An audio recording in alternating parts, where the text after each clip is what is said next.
We're ready? Well, good evening, everyone. Welcome to our May work session. Glad you could join us virtually. Uh, Hopefully, we'll be back to in-person meetings here very shortly. But again, welcome. We like to begin each meeting with a moment of silence and invite you to join us.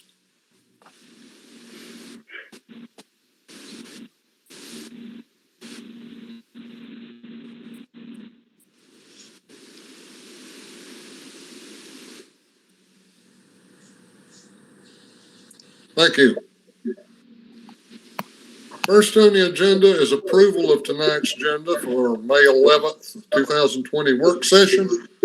Without objection, we will approve the agenda. The agenda is approved. And if you would, please join me for the Pledge of Allegiance.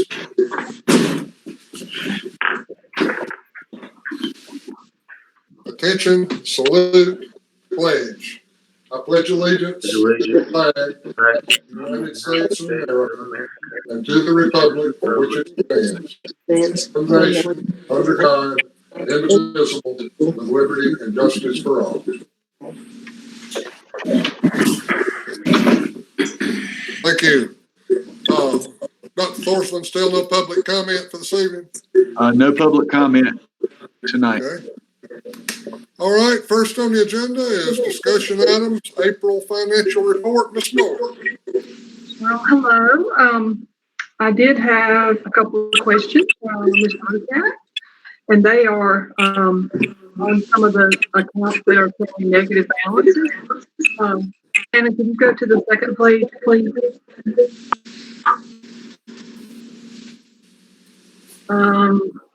About midway down in the exceptional program, that $299,000 negative amount is because we had some speech contracts. We couldn't fill some positions.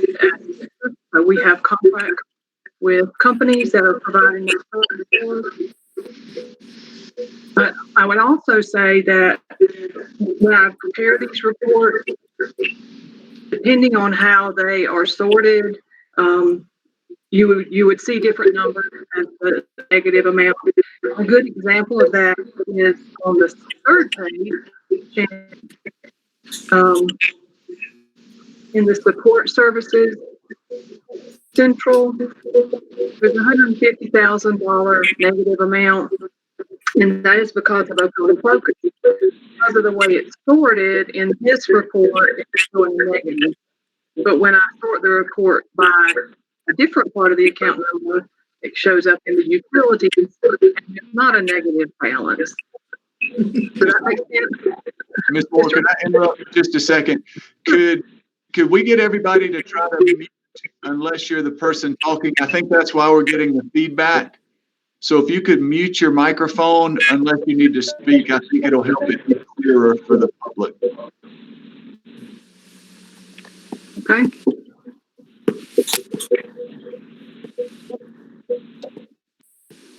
Was that good, Mr. Rucat? Did you need me to explain anything else? That's fine. Thank you very much. I appreciate it. No problem. In a perfect world, there would be no negative balances, no matter how you sort the report, but I'm not perfect. Any other questions about the financial report?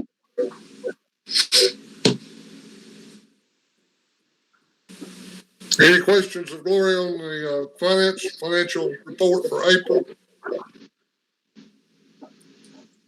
Okay, Ms. Moore, you're still up. FY21 general fund budget discussion. Okay, I'm just going to talk for a few minutes about where we are before we actually look at that exhibit. You all know, because of the virus, the COVID-19, the legislature did not finish passing a budget for the state. There are actually two continuing resolutions that passed. They're different, one from the Senate and one from the House. But the parts of those resolutions that apply to the school district are exactly the same.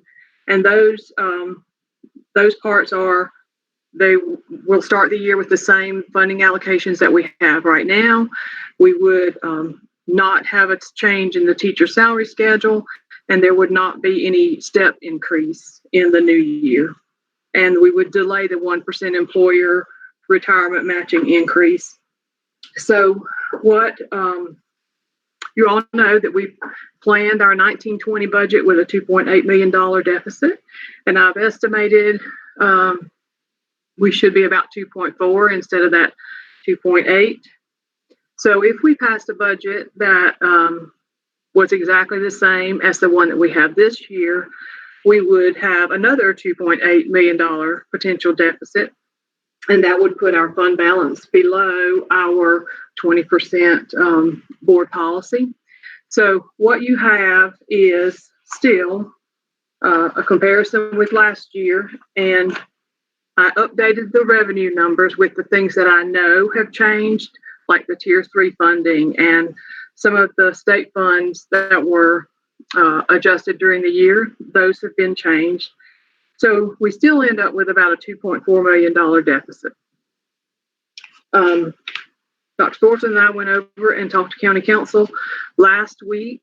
I told them the same things I just told you, and I also told them that we would be talking to you about what we should do, how we should proceed when we go back to talk to them next week. So, and then we spoke to Mr. Lee, and he asked if we could find any cuts that we could make in this year. And there aren't many when you have 90% of the budget in people, and we've already sent out contracts and have most of those back. So not a lot we can cut, but we did find a couple of things. Some in the supplies for schools, because we're buying more of the technology through the district office. There are things that we're buying all their computers for students and for teachers. So they don't need to have quite as much in their supply accounts as they do right now. And then we have a couple of salary lines, some positions that are folks have left, and we may not replace those in the new year. So, as I said, the revenues have changed on the exhibit that you have. Expenditures have not. They're exactly the same. And then once the legislature meets in September and we know what changes they make, we can pass another budget, revise this one, and pass a new one. If I could just jump in there, we discussed, we need this to be first reading of the budget tonight. So what I think we would recommend is that you just pass it as it was or as it's presented here, with no requested additional revenue from the county. And then we've got 7 days to think about that and contemplate that. But where I think Gloria and I feel most comfortable right now would be to ask that we get the same dollar amount unless the value of a meal goes up, that they would honor the value of a meal and maybe levy the same number of meals for us this coming year. And then hopefully if the value of a meal goes up, that would mean additional revenue that would cut into that $2.4 million deficit that Gloria is projecting for next year as well. And then we've talked to Mr. Hanvey, and we would begin immediately in August, September, working with principals to determine how we could get our expenditure side reduced so that we're, no longer in the red a year from now. Well, I agree with, looking for things we can cut, even though, like Gloria said, 90% for salaries, that doesn't leave a lot of wiggle room to make any significant cuts. But I think if we do that, ask for the same dollar amount, really this is just kind of an effort in guesstimating until September or so when we get a budget, and then I think we can go back and make whatever adjustments are necessary to meet that budget come September. I would have to say, though, Mr. Lee, by the time the legislature meets, there's a pretty good chance that the county will have already set the millage, and Yeah. they'll set the millage based on what we request in this, this month and next month. So it's a bad place to be. It's really a bad place to be. Well, give me, other board members, make some comments, what's your feelings on asking for the same dollar amount, or or an increase if the millage value of a mill goes up versus asking for some help in reducing that deficit. What's your opinions on that? Jerry, I think we'll do well to just ask for the same amount, and as they have suggested, if there is a millage increase, we ask that be put on top of the budget as it is now. Okay. Any other comments or questions on the budget? Okay, further on down the agenda, we will approve on first reading, or consider on first reading the budget, and then make adjustments from there. Anything else, Ms. Moore, on the budget? That's all. Thank you very much. You're still up for the summer reading feeding update. I'm sorry, not reading, feeding.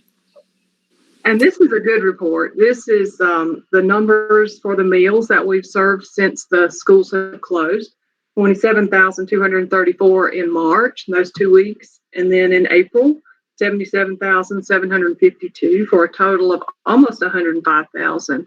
And I have to say, this has been a true team effort. The Sodexo folks, some of our cafeteria folks have been working hard. We've had bus drivers that have been, I think it's been a delight for some of us who work in the district office to get to talk to them. They've all been very pleasant and very happy to help. And we've had administrators from schools and from the district office helping to deliver those meals every day. We have a route that goes to Long Creek to the fire department, and I go up to Mountain Rest on Monday, Wednesdays, and Fridays and get to see the same kids over and over. It's really, really pleasant to get out and get outside, and it's been nice. That's an amazing number. I think our folks have done an outstanding job in that area. Yeah, they worked really hard. We're very appreciative of it too. Super job. Thank you. Any questions or comments on the summer feeding program? Jerry, I would like to just share with all the board members that we're planning to continue with our current routes and delivery schedule the rest of this week and then next week. And then beginning the week of Memorial Day, we're going to transition to a more traditional seamless summer feeding program. But this year, Sodexo has come up with what I think is a little more innovative idea. We're looking to deliver just once a week in the summer, but rather than getting individual meals, Sodexo is going to provide more of a grocery style. So instead of, having to go to a public library or to one of the schools and getting a lunch each day, on Thursday you can go and you'll get 10 meals worth of food, but it would be more of a boxed grocery style lunch. So instead of 5 individual sandwiches, you might get a pack of ham, a block of cheese, and a pack of rolls. And then you would make your own sandwiches during the week. So it will make it, the trip to pick that food up will be much more meaningful. You'll only do it once a week, so it'll certainly be worth people's time to go pick up that food. We're looking forward to that and think it's going to have good benefits for our families during the summer. So that'll be a transition we make in 2 weeks. That's good. That sounds like an innovative idea. I'm anxious to see how that works out, but it makes sense. How many of our families take advantage of that program this summer? Are there a lot? It's hard to say how many. I don't know how many have participated in the past during the summer. Right now, Gloria, wouldn't you say we're feeding an average of about 1,500 students every time we go deliver. It's about 500 per area, I would think, yes. something close to that. So, hitting about 15% of our student population, which is, we could certainly hope for higher, but those are the numbers that we've had during the closure, is about 1,500 a day, plus or minus a few. I Well, think that's a great service. there's still a little bit of a stigma. Some people think that it's only for kids who are on free and reduced lunch. Like today, there were some students playing basketball, and they'd been there before, and I asked them if they wanted a meal, and they were like, no. Well, today I didn't give them a choice. I just went over and said, here, you can have these for later, and they were thankful. They just didn't want to make that initial, step to get it. Mm-hmm. Well, I'm real glad we're able to do it.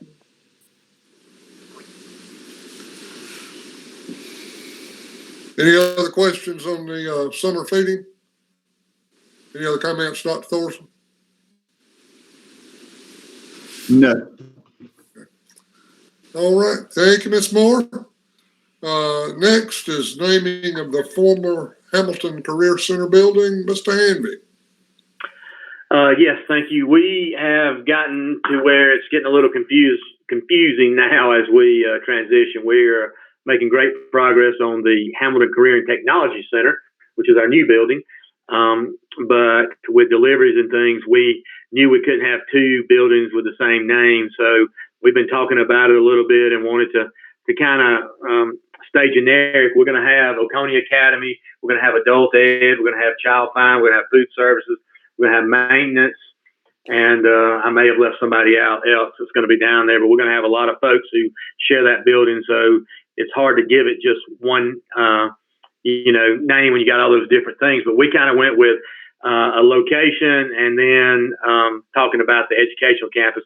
We said the Bountyland Educational Campus, and it'll be Oconee Academy at the Bountyland Educational Campus, adult ed at the Bountyland Educational Campus. I did have someone reach out to me today and said, did you consider the Oconee Education Campus?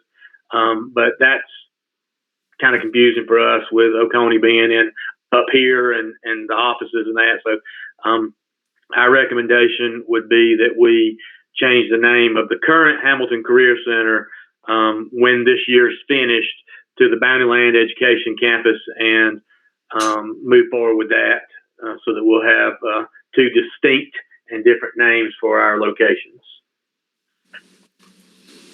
Okay. Any questions? Any comments or questions on that? I just wanted to make certain that it was education, not educational. Yes, that's what we've said. Now, I guess we can look and see which one's the most grammatically appropriate. I can talk to Lauren Harrison, but we said we did say the Bountyland Education Campus. Okay. Because it'll have maintenance there too and some other things. Yeah, I would prefer the location, the Bountyland portion, definitely. Yeah. I have no problems with what you proposed. Thank you. Sounds good to me. Suits me fine. I'm fine with it. Okay, and again, that will be on the agenda for approval in the action items. Next is the summer operational report. Mr. Hanby again. Yes, and Ms. Moore talked a little bit about it, but it has been a pleasure to see our folks come together and from different departments and different areas to do the summer feeding. Our bus drivers and food service folks, along with our staff who have gone out on the buses and that, have really stepped up. So I'm proud of that group. Another way that our bus drivers have really stepped up is through Borg Warner and helping them. As you know, they were devastated by the tornado several weeks ago. The day after the tornado, we kind of met with them. We worked with them to give them some space at the Career Center, the current Hamilton Career Center. That space started out as one conference, the big conference room, and over time grew to as many as 9 different rooms that they were using there. And we were good with that. They worked well with us. We're trying to repurpose that building, so we have some construction and stuff going on. But that was a great thing. And then several weeks ago, they reached out and asked about, because they could not park everybody they needed to be there, contractors and employees. They asked about using the Seneca High parking lot, and would we run shuttle buses for them? So we started out with the shuttle buses going during the week, and that was part of our bus drivers' normal time. They would leave, be there at 6, and they would run until about 6 in the evening as part of their normal time. But then they asked, because they wanted to ramp up production and work, they asked about weekends and then after hours. So what we have done is we told them we could provide drivers and the bus, but they are compensating those folks for that extra time. We didn't feel like it was fair to ask our drivers to work every Saturday and drive the bus and that. It's almost like they're doing a field trip on those days, or an athletic event, or like they do when we work at Clemson with the buses. So what we've done is we still provide the bus Monday through Friday. Our drivers are paid by the district from 6 to 6 on those days. The rest of the time, and they're running 24/7.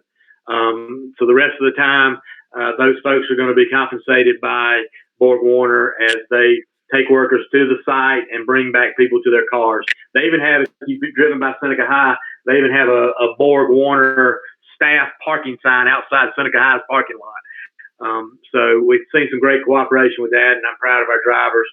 It's a good opportunity for them to make some extra money during this time, but also help out one of our leading industrial groups in the county, and a great partner with us, as Borg-Warner has been and will continue to be.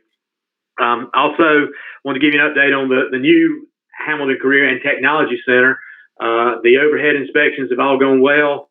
We have next Tuesday, the 19th, we have what's called our life safety inspection. And in that, they test the fire alarms and the sprinkler systems and the evacuation systems and all the things that we have to do, make sure that it calls the 911 call and those kind of things. And we call the fire department. So we have that test on, or those tests, it's multiple tests, on Tuesday morning. We're prepared for that. We think that will go well. And then we have scheduled the final inspection for June the 8th, which is a little bit ahead of our schedule that we had originally looked at. Now, that doesn't mean everything will be completely done. That just means that we will be to the point where we can begin moving our stuff in, and there'll be a small punch list that we'll work with our third-party inspectors to finish out.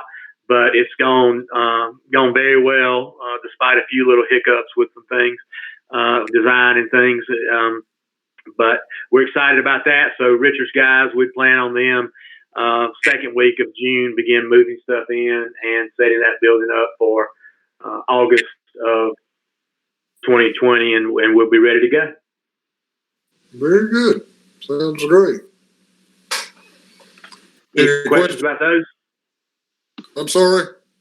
Yeah, I just didn't know if anybody had any questions about the new Career Center or the Borg-Warner stuff. Any questions or comments? Okay. Back to mute. Thanks, Steve. Summer educational programs, Ms. Simmons. Hey, good evening. Good to see everybody. I was going to give you an update of where we are presently with planning for our summer educational programs. First of all, our students in grades 1st through 11th grade will be keeping their Chromebooks at home with them this summer. So our department is presently working on a plan of action of how to disseminate some information of how parents and students can continue learning using their technological device through the summer, and also some other tasks and activities. So we'll be publishing what we're starting to work on for our families before the end of the school year, so that they'll have those activities at their fingertips throughout the summer for all grade levels. Also, we are in the moment of planning our summer reading camp. Amanda Scott is our director again this year. We will be beginning our summer reading camp this year on June the 8th. Directed from the State Department, our June programming will be virtual. So we are planning our summer reading camp in a virtual platform for this school year. We are going to be able to extend our summer reading camp through July the 16th.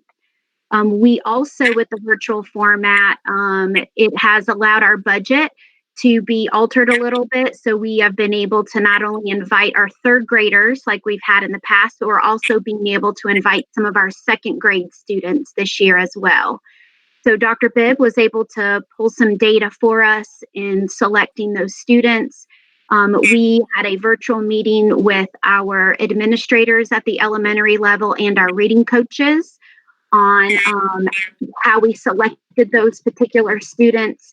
They all have their list of qualifying students, and this week they are working together on contacting these families about participating in the summer reading program. So we also will be doing some professional development with the teachers that are going to be working with these students in the upcoming weeks. Anna Shiver from the instructional department is also assisting in kind of moving our traditional summer reading program into a virtual format, so helping and assisting in that manner as well. But we're really excited. Right now, our organization of our instruction looks like about 2 hours of live virtual instructional sessions with our students. And then the technology department, Mr. Shepard's been working with Ms. Vistage as well. We're going to be able to re-roster these students into a separate group for our technology program. So we'll be able to assign individualized tasks for these students based on where their learning needs are. So that will be another portion of their day in the camp. So this is something new for us. But again, like I said, we're excited about the challenge. And I feel very positive about the direction that we're moving with this planning. I think it's going to go very well. So that's where we are with our summer reading camp. And then we're also waiting on some potential funding that may come from the state for additional summer programming for students in grades kindergarten through third.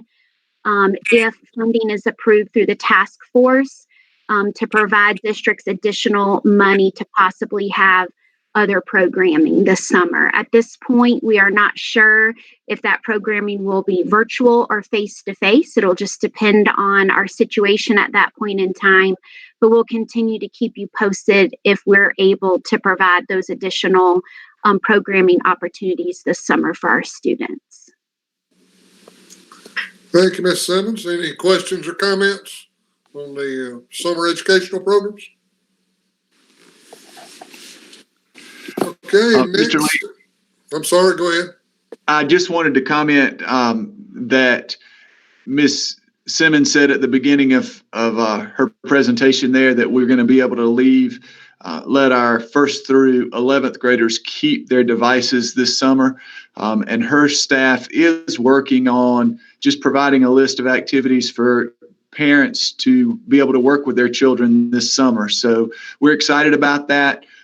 Rather than maybe see that summer slide be worse this year than it has in past years because of this closure in addition to summer, we are excited that we're going to be able to, keep our students engaged and involved in some of the technology programs we have. So I'm thankful that our instruction departments and technology department have worked together to make this a reality for our families, and I think it will be beneficial to our students this summer.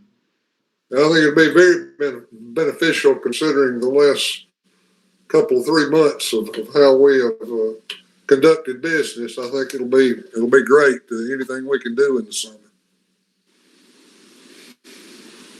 Any other comments? Okay, next on the agenda is 2 action items. Approval of the name for the former Hamilton Career Center to the Bountyland Education Campus. Is there a motion on the name change for the current Hamilton Career Center? Mr. Chairman, I make a motion that we approve the Bountyland Educational Campus as a new name for the current Hamilton Career Center. I second. Okay, a motion and a second to approve the name change for the former Hamilton Career Center building to the Bounty Land Education Campus. Discussion? Questions? Okay, Ms. McCormick, Aye. Dr. Sloan, Approved. Mr. Rickat, Aye. Mr. Herring, Aye. and I will vote in favor, so it will be 5-0. Next is the first reading approval on the FY General Fund budget. You've heard Ms. Moore's explanation, Dr. Thorsland's recommendation of how we do it this year. So is there a motion on the FY21 General Fund budget? Mr. Chairman, I make a motion that we approve the first reading on the FY21 general fund budget. Second. Motion and a second to approve the FY21 General Fund budget as presented. Questions? Discussion?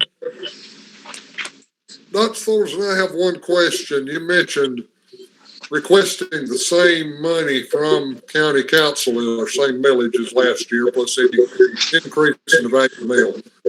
What if, and I don't think this will happen, but what if the state approved a raise for teachers and we have to come up with our roughly 50% of that amount? Where do we go from there? I don't think it would quite be 50%. All of the talk prior to the closure was that if the state mandated a teacher salary increase, that it would be fully funded by the state. Now, there would be a small percentage that it would probably cost us. So that would certainly be something we'd have to adjust in our budget. And it could mean that the deficit would be greater and cause us to have to adjust more the following year. Is more any insight on that? Well, and I understand that, they may very well fund the entire amount, but they only do it for teachers. And historically, we have done for all employees what we do for teachers, which I support. But that can amount to a sizable figure. Yes, I think if in September the legislature put in a raise for teachers, this might be one time where I would recommend to the school board that we not adjust salaries for other groups of employees until next summer, just because of the very unique situation we're in. Most of our salaries outside of teachers are paid with local taxes, the support staff. And if county council approves a millage level and approves our budget, it would be very, very difficult to adjust the salaries for other groups of employees. We can certainly keep that in mind as we plan the next budget year, but I would be hard pressed to recommend changing people's salaries in September or October. Yeah, that would be okay. Any other questions on the first reading approval of the FY21 General Fund budget? Okay, there's a motion and a second to approve it. Anything else? Okay, Ms. McCormick? Aye. Dr. Sloan? Aye. Mr. Rickat? Aye. Mr. Herring? Did we lose Mr. Herring? We must have. And I will vote in favor, so it will be 4-0. Aye. His mic was off. My mic was off. Okay, are you in favor? Yes. Okay, it'll be 5-0 then. Okay, that concludes the open portion of our meeting. Appreciate everyone joining us, and we will now enter into executive session for personnel items, employment recommendations, and changes. Without it, we will go into executive session. Thank you very much. We're now in executive session.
Okay, we're good to go, Mr. Mayor.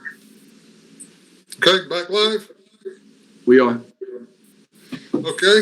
If I could get a motion of the administration's recommendations on personnel actions during closed session. Mr. Chairman, I make a motion that we approve the administration's recommendation on personnel for new hires, transfers, resignations, and retirement.